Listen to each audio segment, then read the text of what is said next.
তো বন্ধুরা, আজ আবার আমার ক্লাসে তোমাদেরকে স্বাগত জানাই। তো যতদূর করেছিলাম আমরা, তারপর থেকে আবার শুরু করছি।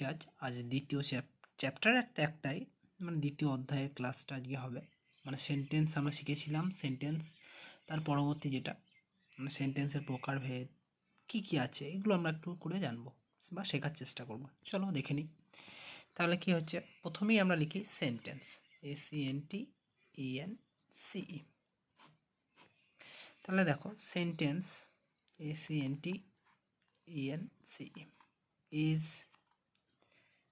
classified into 5 types।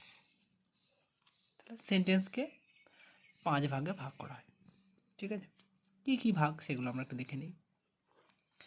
প্রথমেরটা হচ্ছে তোমার অ্যাসার্টিভ, ASSERTIVE। দ্বিতীয়টা হচ্ছে ইম্পারেটিভ। তৃতীয় হচ্ছে ইন্ট্রোগেটিভ। চতুর্থ হচ্ছে অপটেটিভ।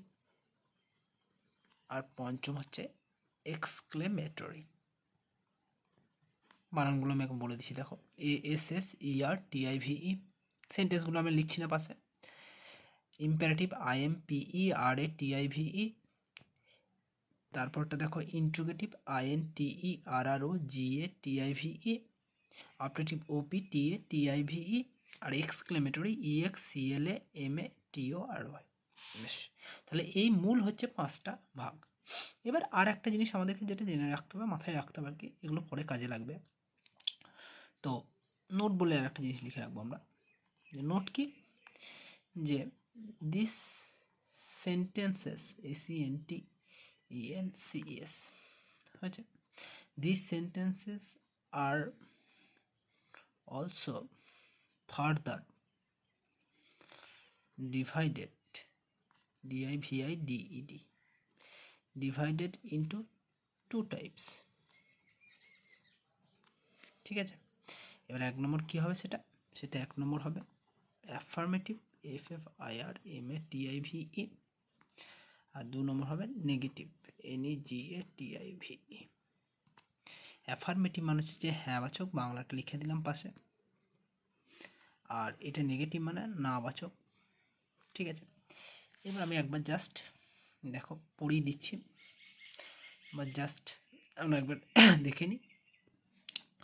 তাহলে দেখো, সেন্টেন্স 5 প্রকার প্রথম মূলত। ঠিক আছে, মূলত মানে 5 প্রকারই।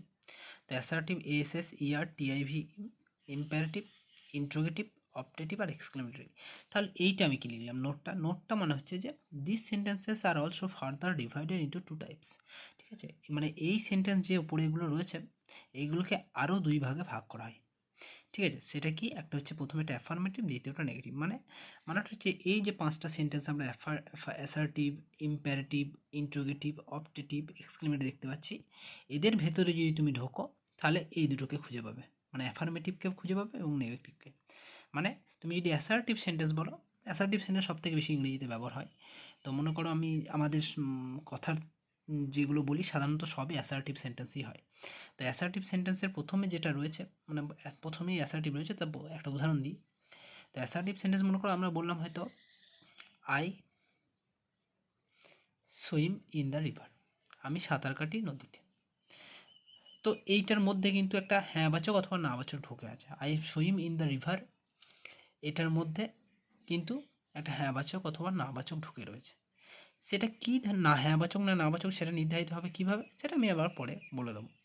তো যে কোনো বাক্যই যদি আমরা বলি, সেটাকে 2 ভাগে আমরা ভেতরে ঢুকে, মানে প্রথমে তো তোমাকে দেখতে হবে যে অ্যাসার্টিভ না ইম্পারেটিভ না এই 5টার মধ্যে কোনটা, তারপরে আবার দেখতে হবে সেটা হ্যাঁ না না। এটাই হচ্ছে তোমার সেন্টেন্সের মূলত প্রকারভেদ। তো আজকের ক্লাস এইটুকুই, ছোট্ট ক্লাস। তো দেখো, বোঝো, যদি ভালো লাগে তাহলে বলবে, যদি আরও কোনো চ্যাপ্টার দরকার পড়ে সেগুলো আমি করানোর চেষ্টা করব। তো বেশ, আজকে এই পর্যন্তই রাখছি। Thank you very much.